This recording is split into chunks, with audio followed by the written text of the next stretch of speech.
اچھا مفتی صاحب، کوئی خاص دعا بھی منقول ہے کسی بزرگ سے اس دن کے حوالے سے؟ ہاں بالکل، میں آپ کو بتاتا ہوں. ہمارے اہل سنت والجماعت کے بہت بڑے امام تھے، بہت بڑے عالم تھے، بہت بڑے بزرگ ہیں، اللہ والے ہیں، سید نفیس حسین شاہ صاحب. اچھا. انہوں نے ایک دعا اپنی تصریفات کے اندر ایک نقل کی ہے، اور وہ اس کو نقل کرتے ہیں بڑے مشہور ایک ندوہ کے عالم تھے، مولانا سید ابو الحسن ندوی رحمۃ اللہ علیہ. اچھا.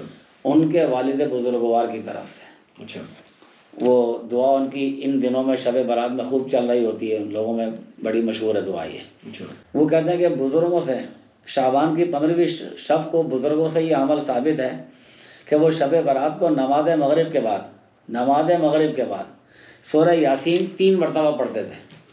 اچھا. پہلی مرتبہ اول بار عمر درازی کی نیت سے، درازی عمر کی نیت سے، دوسری بار بلاؤں کے دفع کرنے کے واسطے، اور تیسری بار خدا کے سوا کسی اور کا محتاج نہ ہونے کے واسطے، محتاجگی سے بچنے کے لیے.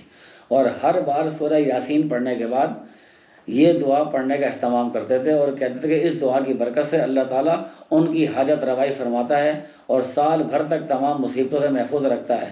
تو مشق و مشائق سے یہ دعا پہنچی ہے، اور میں تمام مسلمانوں کو جو اس کے پڑھنے کے خواہش مندوں میں اجازت دیتا ہوں. یہ سید نفیس الحسینی بڑے بزرگ تھے، لاہور کے بہت بڑے اللہ والے بزرگ تھے. اچھا. اور اہل بیت علیہم السلام سے بڑے محبت کرنے والے تھے. اچھا. دعا کیا ایک دفعہ ان کے سامنے تلاوت کر دیتے ہیں.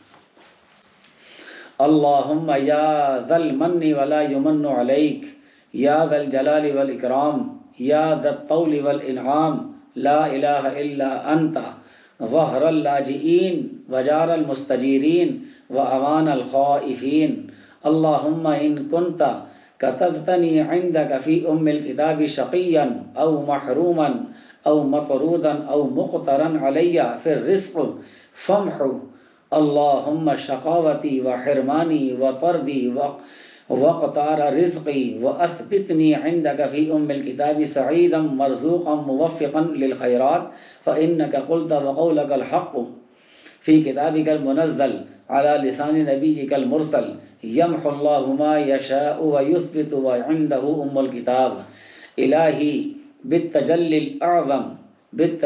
الأعظم في ليلة النصف من شعبان المكرم التي يفرق فيها كل أمر حكيم ويبرم أن تكشف عنا من البلاء ما نعلم وما لم نعلم وما لا نعلم وما أنت به أعلم إنك أنت الأعز الأكرم. وصلى الله على سيدنا محمد وصلى الله على سيدنا محمد وآله وأصحابه وسلم.